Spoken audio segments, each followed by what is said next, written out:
Start होती है तो हमें अपोकलिप्टिक टाइम दिखाया जाता है, यानी जब आज से हजारों साल पहले इंसानों जैसे नजर आने वाले मॉन्स्टर्स जिन्हें टाइटन्स कहा गया है, उन्होंने पूरी दुनिया को डिस्ट्रॉय कर दिया था और उनसे डर कर इंसानों को अपनी जान बचाने के लिए अपनी ही बनाई गई दीवारों के पीछे सरवाइव करना पड़ रहा है। और वो लोग दीवार के पीछे इस उम्मीद पर जिंदगी गुजार रहे थे कि अगर वो टाइटन्स वापस आ गए तो ये दीवार उनको सेव करेगी। लेकिन अब 100 सालों से ज्यादा गुजर चुके थे और लोग टाइटन्स को भूलने लगे थे और अब टाइटन्स की हिस्ट्री सिर्फ किताबों में लिखी गई कहानियों तक रह गई थी जो बच्चों को डराने के लिए इस्तेमाल की जाती है। दीवार के पीछे रहने वाले लोग चाहकर भी उस दीवार को पार करके बाहर नहीं जा सकते थे क्योंकि गवर्नमेंट ने टाइटन्स के डर से दीवार के पास जाना भी डिसअलाउ किया हुआ था और इस तरह से लोग बुरे लाइफ यानी मुश्किल में भी जिंदगी गुजारने पर राजी हो गए। दीवार के अंदर की दुनिया को 3 हिस्सों में डिवाइड किया हुआ था। एरिया नंबर 3 फार्मर्स और वर्कर्स का था जो खेतों में काम करके सरवाइव करते थे।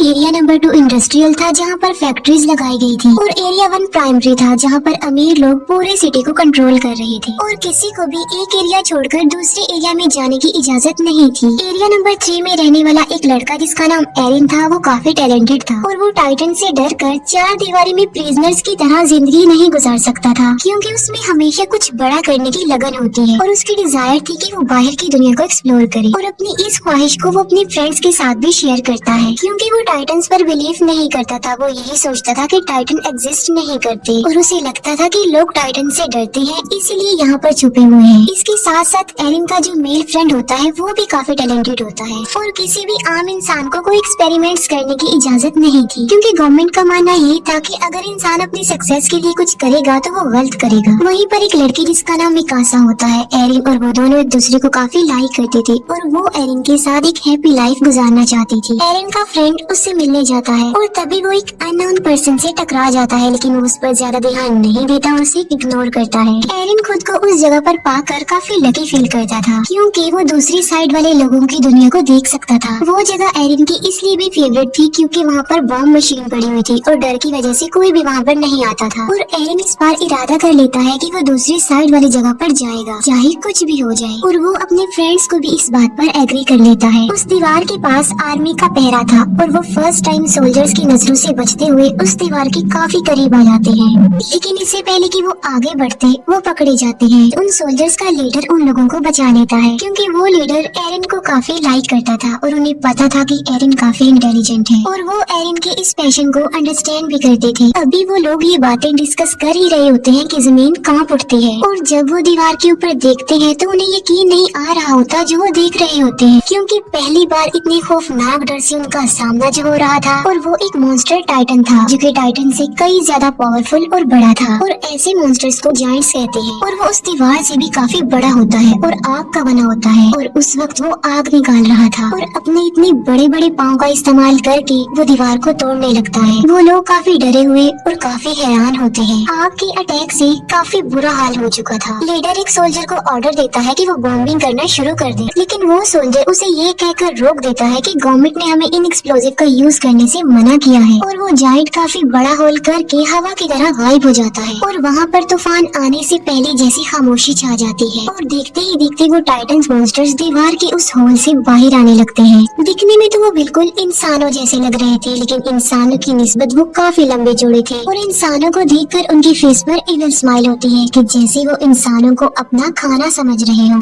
वो लीडर टाइटन्स पर बॉम्बिंग करने में कामयाब हो जाते हैं लेकिन उन्हें ये नहीं पता था कि ये टाइटन्स इटर्नल हैं, यानी ये एक ऐसे मॉन्स्टर्स हैं जिन्हें कभी नहीं मारा जा सकता और टाइटन्स की बॉडी की जख्मी पार्ट्स खुद ब खुद रिस्टोर होने लगते हैं। अब क्योंकि टाइटन्स तादाद में काफी ज्यादा थे तो वो लोगों को चारों तरफ से घेर लेते हैं और इंसान उसके आगे काफी छोटा दिख रहा था और वो इंसानों को ऐसे समझ रहे थे कि जैसे इंसान पाँव में आने वाले कीड़े मकोड़े चूंटियां हैं जिन्हें मसल दिया जाए, खेलने वाले खिलौने हैं। और यही नहीं बल्कि इंसान उनके लिए किसी बारबेक्यू से कम नहीं थी क्योंकि वो उन्हें ऐसे ही पकड़ पकड़ कर खा रहे थे। सोल्जर्स इतने ज्यादा डर जाते हैं कि वो टाइटन्स का खाना बनने से ज्यादा सुसाइड को प्रेफर करते हैं और अपने आप को मार डालते हैं। टाइटन्स ने पूरी सिटी में तबाही मचा दी थी। लोग या तो टाइटन्स का शिकार होकर या लोगों की अफरा तफरी में कुचलकर मरने लगते हैं और उन लोगों को अपनी जान बचाने के लिए सिर्फ एक ही जगह मिलती है जो कि सिटी का बहुत बड़ा हॉल था। लोग सिर्फ खुद को सेव करने के लिए दूसरों की जान की परवाह किए बगैर जबरदस्ती अंदर घुसने लगते लगते हैं और एरिन और मिकासा भी खुद को सेव करने के लिए ऐसा ही करते हैं। मिकासा एक छोटे बच्चे को उसकी माँ के साथ देखती है तो उसे उन लोगों पर तरस आता है और वो उस बच्चे को सेव करने की वजह से बाहर ही रह जाती है और एरिन लोगों की भीड़ में घसीटते हुए हॉल के अंदर चला जाता है और हॉल का दरवाजा बंद कर दिया जाता है। एरिन उस हॉल के डोर को खोलने की कोशिश करता है लेकिन लोग उसे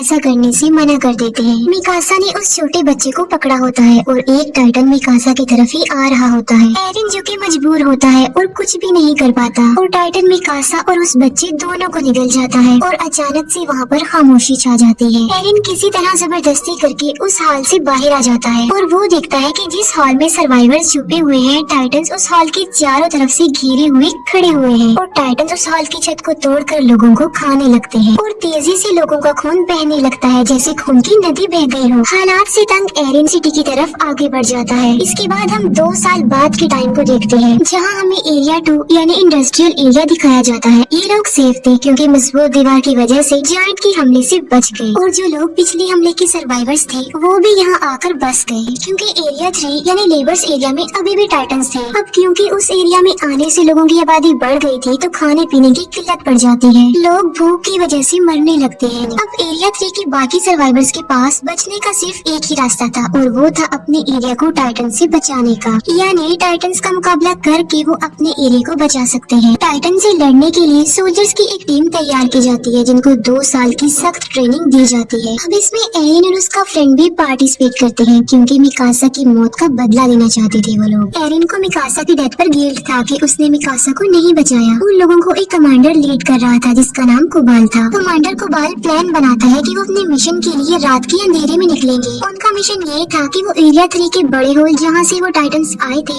उसे ब्लास्ट की मदद से बंद करने का। प्लान के अकॉर्डिंग वो हॉल के ऊपर वाले पार्ट पर ब्लास्ट करेंगे जिससे होगा ये कि वो टूटा हुआ मलबा नीचे गिरेगा और उससे वो हॉल बंद हो जाएगा। और क्योंकि वो दीवार काफी मजबूत है तो ब्लास्ट के बावजूद भी टाइटन्स वहाँ से नहीं आ पाएंगे और अगर वो इस मिशन में सक्सेसफुल हो गए तो वो टाइटन्स को मार सकते हैं। और उन लोगों की आखिरी उम्मीद यही एक्सप्लोजिव था, यानी इस मिशन में या तो वो मार डालेंगे या मारे जाएंगे। वेपन्स हेड सब सोल्जर्स को अपने बनाए गए खास न्यू वेपन के बारे में बताती है जिसकी मदद से वो हवा में उड़ सकते हैं क्योंकि उन्हें पता चल चुका था कि टाइटन्स की नेक पर अटैक करके उन्हें मारा जा सकता है और वो टाइटन्स दोबारा जिंदा भी नहीं होंगे। प्लान के मुताबिक वो रात के अंधेरे में अपने मिशन के लिए निकल जाते हैं लेकिन अपने टारगेट तक पहुंचने से पहले ही उन्हें रास्ते में कुछ अजीब फील होता है और वो लोग चेक करने के लिए जाते हैं कि आखिर क्या गड़बड़ है। वो समझते हैं कि वो सिर्फ काउस की आवाज है और जब उन्हें रियलाइज होता है कि सब ओके है तो वो चल पड़ते हैं। फिर एक लेडी को किसी छोटे बच्चे के रोने की आवाज सुनाई देती है और वो सोचती है कि बच्चा मुसीबत में है और उसे हेल्प की जरूरत है और वो उसकी हेल्प करने के लिए आगे चेक करने के लिए जाती है।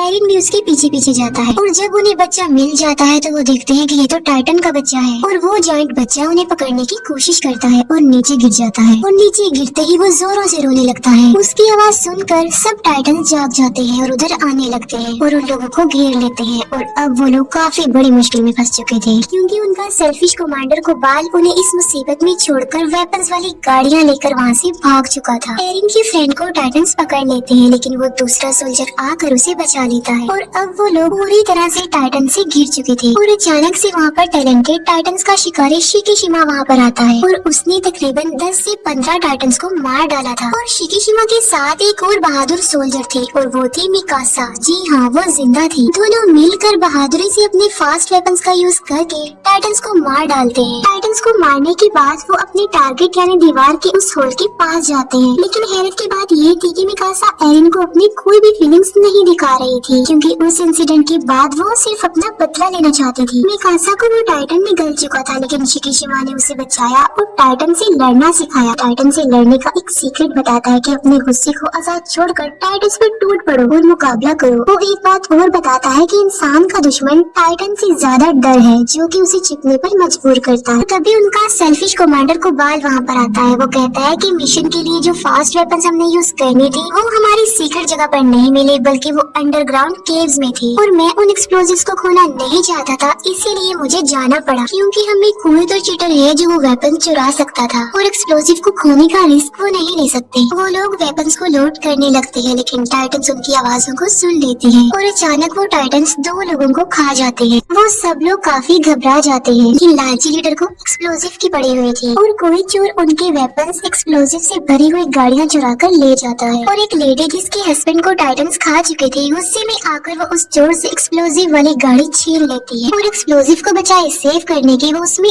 आग लगा देती है और अपने हस्बैंड का रिवेंज लेने के लिए टाइटन्स के बीच में ट्रक को क्रैश कर देती है। लेकिन इतने हैवी ब्लास्ट से भी टाइटन्स को कुछ नहीं होता, लेकिन उनकी आखिरी उम्मीद एक्सप्लोजिव भी अब खत्म हो चुका था। कोबाल भी उन्हें मरने के लिए मुसीबत में छोड़कर चला जाता है और वो लोग टाइटन्स के बीच में पूरी तरह से फंस चुके थे। एरिन भी अब हिम्मत हार चुका था, लेकिन फिर उसे शिकीशिमा की गुस्से वाली बात याद आ जाती है और वो अपने गुस्से को आजाद छोड़कर टाइटन से मुकाबले के लिए जाता है और वो उन टाइटन्स का मुकाबला करते हुए कुछ टाइटन्स को मारने में कामयाब भी हो जाता है। और फिर फाइट के दौरान टाइटन से मुकाबला करते हुए उसका एक पाँव टूट जाता है और एक टाइटन एरिन की फ्रेंड को पकड़ लेता है। सब लोग एरिन की फ्रेंड को बचाने के लिए लड़ते हैं ताकि वो टाइटन उसे निगल ना जाए। एरिन अब पूरी तरह से हिम्मत हार चुका था और वो डिसपॉइंट हो चुका था कि वो किसी भी तरह लोगों की हेल्प नहीं कर पा रहा है, लेकिन वो फिर भी हार ना मानते हुए हिम्मत करके उठता है और बिल्कुल ठीक वक्त पर वो अपने फ्रेंड को उस टाइटन का खाना बनने से बचा लेता है। लेकिन उसे सेव करते करते वो अपना एक हाथ भी खो बैठता है और आखिरकार एक टाइटन उसे निगल लेता है और एरिन देखता है कि वो इस खतरनाक टाइटन के पेट में आ चुका है और आहिस्ता आहिस्ता डाइजेस्ट हो रहा है। ये देखकर मिकासा कंट्रोल से बाहर होकर उस टाइटन पर अटैक कर देती है, लेकिन किस्मत उनका साथ नहीं दे रही थी और मिकासा क्रैश हो जाती है क्योंकि उसका गियर खराब हो चुका था। और अब मिकासा को अपनी मौत अपने सामने नजर आ रही थी क्योंकि वही टाइटन उसकी तरफ भी आ रहा था। लेकिन अचानक से टाइटन को अपने पेट में कुछ अजीब सा फील होता है और एक काफी बड़ा मॉन्स्टर उस टाइटन के मुंह को चीरते हुए बाहर आ जाता है और एक एक्सप्लोजन से काफी बड़ा जायंट पैदा होता है और ये जायंट बाकी टाइटन्स को मारता जा रहा था। फिर ध्यान से देखने पर उन लोगों को पता चलता है कि ये कोई और नहीं बल्कि ये तो एरिन है और फिर वो बाकी जायंट्स की तरह कमजोर होकर मरने लगता है। और तभी वो कमांडर जो एरिन के टैलेंट को समझता था वो एक बात कहता है जो किसी को भी समझ में नहीं आती। वो कहता है कि इसकी नेक का पीछे वाला हिस्सा काट दो। अब किसी को उसकी बात समझ में तो नहीं आती, लेकिन फिर भी मिकासा ऐसा ही करती है और वहाँ से एरिन निकलता है। और हैरानी वाली बात तो ये है कि उसका टूटा हुआ हाथ और पाँव अब रीजनरेट हो चुके थे। ये देखकर सब लोग काफी हैरान रह जाते हैं और किसी अननोन रीजन की वजह से शिकीशिमा स्माइल करता है जैसे वो पहले से ही जानता था कि ऐसा होने वाला है। इसके बाद हमें एरिन के पास्ट का एक सीन दिखाया जाता है जहाँ पर एरिन के फादर जो कि साइंटिस्ट थे, एरिन में किसी वजह से कोई वैक्सीन इंजेक्ट करते हैं जिसमें वो कमांडर भी उनके साथ थे। एरिन की मदर उन लोगों को ऐसा करने से मना करती है, जिसके जवाब में वो कहते हैं कि इस वैक्सीन की वजह से एरिन बड़ी होकर लोगों की जिंदगी बचाने में एक बड़ा रोल अदा करेगा। इतनी ही देर में कुछ गवर्नमेंट ऑफिसर्स उनके दरवाजे पर नॉक करते हैं और एरिन के फादर एरिन और उस कमांडर को एक रूम में छुपा देते हैं। उन गवर्नमेंट ऑफिसर्स में कोबाल भी शामिल था और उन लोगों को पता चलता है कि एरिन के फादर किसी खुफिया एक्सपेरिमेंट्स पर काम कर रहे हैं और आम लोगों को तो किसी इन्वेंशन एक्सपेरिमेंट्स की इजाजत नहीं थी। और पनिशमेंट के तौर पर वो ऑफिसर्स एरिन के पेरेंट्स को अरेस्ट करके ले जाते हैं और साथ ही उनके एक्सपेरिमेंट्स को भी जला दिया जाता है। और यही वजह थी कि वो कमांडर एरिन को इतना लाइक करते थे उसकी इस खूबी की वजह से। और उन्हें ये भी पता था कि इस वैक्सीन की वजह से एरिन और ज्यादा पावरफुल बन गया ताकि वो लोगों की जिंदगियों को सेव कर सके। एरिन की आँख खुलती है तो वो देखता है कि कोबाल ने उसे कैद किया हुआ है और एरिन को खुद भी इस बात पर यकीन नहीं आ रहा था कि क्या वो वाकई एक जायंट भी बदल गया था, लेकिन साथ साथ उसे खुद पर प्राउड भी फील हो रहा था कि आखिर उसमें एक ऐसी खूबी है जो कि टाइटन्स के खिलाफ इंसानों की मदद करने में इम्पोर्टेंट रोल अदा कर सकती है। लेकिन एरिन कोबाल के लिए एक खतरा था जिसकी वजह से वो उसे प्रिजनर बना के रखता है, क्योंकि वो सोचता था कि इंसानों को नए एक्सपेरिमेंट्स और इन्वेंशन करने की कोई जरूरत नहीं है, बल्कि इंसानों को डरपोक बनकर डरते हुए ही इस दीवार के पीछे जिंदगी गुजारनी चाहिए। वो कमांडर जब एरिन की फेवर में बोलता है तब कोबाल उसे शूट करके मार डालता है, लेकिन मरने से पहले वो कमांडर एरिन को एक राज की बात बताता है कि कोबाल ही तुम्हारे पेरेंट्स का कातिल है। ये सुनते ही एरिन और उसके साथी कोबाल के अगेंस्ट हो जाते हैं और तभी अचानक से वहाँ पर पावरफुल जायंट जंप करके आ जाता है और वो आते ही सबसे पहले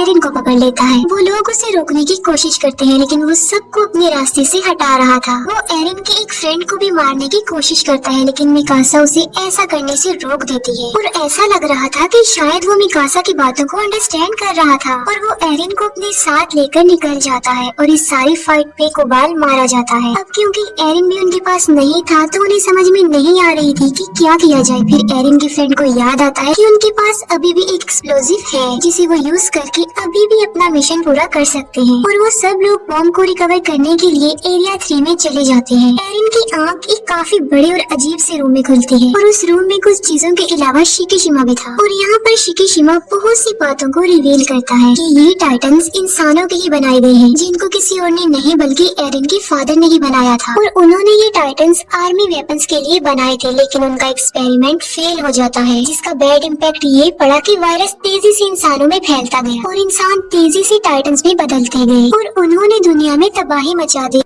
ये सिलसिला ऐसे ही चलता रहेगा, कभी नहीं रुकेगा। और मुसीबत की बात ये है कि टाइटन्स बगैर कुछ खाए पिए भी जिंदा रह सकते हैं, यानी ये कभी भी मरने वाले नहीं हैं। और इन्हें मारने का सोल्यूशन सिर्फ और सिर्फ एरिन के फादर के पास था, जो उनके साथ ही मर गया। और अगर गवर्नमेंट उन्हें इन एक्सपेरिमेंट से ना रोकती तो शायद आज टाइटन्स को मारने का कोई तो हल होता। और एरिन के फादर ने अपने बेटे को ही चूज किया, जिसके अंदर उस वैक्सीन को इंजेक्ट किया ताकि वो लोगों की हेल्प कर सके और टाइटन्स के अगेंस्ट लड़ सके। और एरिन कभी भी नहीं मर सकता और जब चाहे वो जायंट में बदल सकता है। शिकिशिमा ये भी बताता है कि ये वही है जो गवर्नमेंट की अगेंस्ट है और उसके साथ ही नहीं वेपन्स चुराने की कोशिश की थी। एरिन शिकिशिमा की बातों से इम्प्रेस होकर उसकी हेल्प करने के लिए रेडी हो जाता है। एरिन के पार्टनर्स किसी तरह टाइटन से बचकर बॉम्ब के पास जाते हैं और बॉम्ब को ट्रक पर लोड करने के बाद वो दीवार की तरफ बढ़ते हैं, लेकिन रास्ते में ही शिकिशिमा उन्हें रोक लेता है। उसका प्लान ये था कि वो इस बॉम्ब की मदद से एरिया 2 पर अटैक करके उसे डिस्ट्रॉय कर देगा और दीवार गिर जाने की वजह से लोगों को ना चाहते हुए भी टाइटन से लड़ना पड़ेगा। और जब वो टाइटन्स को मारने में कामयाब हो जाएंगे तो वो लोग बाद में गवर्नमेंट को ही खत्म कर देंगे, क्योंकि गवर्नमेंट की वजह से ही उन्हें इन हालात का सामना करना पड़ रहा है। लेकिन एरिन और उसके फ्रेंड उसकी इस बात पर इसीलिए एग्री नहीं कर रहे थे क्योंकि इसमें बेकसूर लोग मारे जा सकते थे और इसीलिए एरिन और शिकिशिमा में फाइट हो जाती है। शिकिशिमा जल्दी से खुद को मार कर जायंट में तब्दील कर लेता है और यहाँ पर हमें ये पता चलता है कि शिकिशिमा में भी वो खूबी थी कि वो टाइटन बन सकता था और ये वही जायंट था जो एरिन को किडनैप करके ले गया था। और टाइटन बनने के लिए उन्हें अपनी ही जान लेनी पड़ती है और जब वो एक बार टाइटन बन जाते हैं तो उनकी असली बॉडी नेक के पीछे टाइटन वाले रोप को कंट्रोल करती है। लेकिन इन जायंट्स की लाइफ टाइटन्स की निस्बत काफी कम होती है क्योंकि ये वैक्सीन से बने होते हैं, क्योंकि बाकी टाइटन्स वायरस फैलने से बने थे इसीलिए वो नहीं मरते। एरिन और शिकिशिमा के बीच जोरदार फाइट होती है। शिकिशिमा एरिन पर भारी पड़ जाता है, लेकिन बाद में एरिन अपनी फाइटिंग स्किल से शिकिशिमा को हरा देता है और एरिन प्लान के मुताबिक बॉम्ब को दीवार के ऊपर वाले पार्ट में ब्लास्ट करने में कामयाब हो जाता है। और तब वो सब हैरान रह जाते हैं ये जानकर कि कोबाल मरा ही नहीं था और वो कहता है कि एरिन को मेरे हवाले कर दो, क्योंकि वो नहीं चाहता था कि कोई भी इंसानों की हेल्प करे, बल्कि इंसानों को डर कर दीवारों के पीछे ही छुपे रहना चाहिए। और गुस्से में आकर एक फीमेल सोल्जर कोबाल को मार डालती है। और यहाँ ये बात भी रिवील हो जाती है कि मूवी के स्टार्ट में हमने जो टाइटन यानी जो किंग जायंट देखा था वो कोई और नहीं बल्कि वो कोबाल था। कोबाल जायंट में बदल कर उनके मिशन को रोकने की काफी कोशिश करता है। तब शिकिशिमा उनकी हेल्प करने पर एग्री हो जाता है और अपनी जान की परवाह किए बगैर बॉम्ब को किंग टाइटन यानी कोबाल के मुंह में घुसा देता है और वहाँ पर एक्सप्लोजन की वजह से किंग टाइटन की मौत हो जाती है। और एक्सप्लोजन की वजह से बनने वाले मलबे से वो बड़ा सा होल भी बंद हो जाता है। वो सब लोग काफी खुश हो जाते हैं क्योंकि वो अपने मिशन को अचीव कर चुके थे। और एरिन और मिकासा का समंदर और उड़ते हुए बर्ड को देखकर ड्रीम पूरा हो जाता है और उनके ड्रीम के साथ ही मूवी यहीं पर एंड हो जाती है।